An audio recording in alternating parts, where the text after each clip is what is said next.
தென்காசி மாவட்டம் குற்றாலத்தில் உள்ள அனைத்து அருவிகளிலும் தண்ணீர் வரத்து அதிகரித்து காணப்படுகிறது.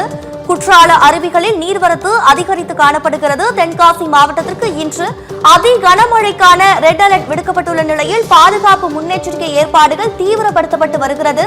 குற்றால அருவிகளில் நீர்வரத்து அதிகரித்து காணப்பட்டு வருகிறது. தென்காசி மாவட்டத்திற்கு இன்று அதி கனமழைக்கான ரெட் அலர்ட் விடுக்கப்பட்டுள்ள நிலையில் இந்த பாதுகாப்பு முன்னெச்சரிக்கை ஏற்பாடுகள் தீவிரமடைந்து வருகிறது.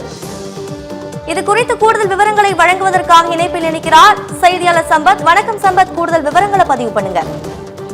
நிச்சயமாக திவ்யா, தென்காசி மாவட்டத்தில் அதிக கனமழை பெய்யக்கூடும் என்பதால் இன்று ஆரஞ்சு அலர்ட் விடுக்கப்பட்ட நிலையில் இன்று தென்காசி மாவட்டத்தில் நேற்று முதல் கனமழையானது பெய்து வருகிறது. இந்த கனமழையானது அவ்வப்போது சாரல் மழையாகவும் விட்டு விட்டு பெய்ய தொடங்கியுள்ளது. இந்த சாரல் மழை தொடர்ந்து பெய்து வருவதன் காரணமாக தென்காசி மாவட்டம் மேற்கு தொடர்ச்சி மலையடிவார பகுதியில் அமைந்த குற்றால அருவிகளான மெயின் அருவி, பழைய குற்றாலம், ஐந்தருவி, புலி அருவி உள்ளிட்ட அனைத்து அருவிகளிலும் தண்ணீர் வரத்து ஆர்ப்பரித்து கொட்ட தொடங்கியது.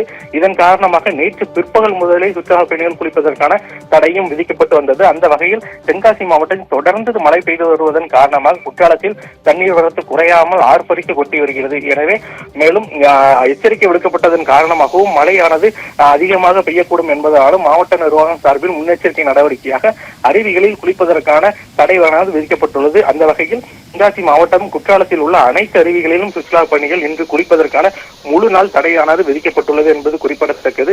அந்த வகையில் சுற்றுலா பயணிகள் தற்போது மெயின் அருவி, ஐந்தருவி, பழைய குற்றாலம் என அனைத்து அருவிகளிலும் வந்த நிலையில் ஏமாற்றத்துடன் திரும்பி சென்று வருகின்றனர். மாவட்டத்திலும் தற்போது மழையானது பெய்து கொண்டே இருக்கிறது என்பதால் அதிக கனமழை பெய்யக்கூடும், தண்ணீர் வரத்தானது தொடர்ந்து குற்றாலத்தில் அதிகரிக்கும் என்பதன் காரணமாக இந்த முன்னெச்சரிக்கை நடவடிக்கையானது மேற்கொள்ளப்பட்டுள்ளது. மேலும் சுற்றுலா பயணிகளை கட்டுப்படுத்தும் விதமாக குற்றால அருவிகளில் பேரிகார்டுகள் அமைக்கப்பட்டு சுற்றுலா பயணிகளை தடுத்து நிறுத்தும் முயற்சிகளிலும் காவல்துறையினர் தொடர்ந்து ஈடுபட்டு வருகின்றனர் என்பது குறிப்பிடத்தக்கது.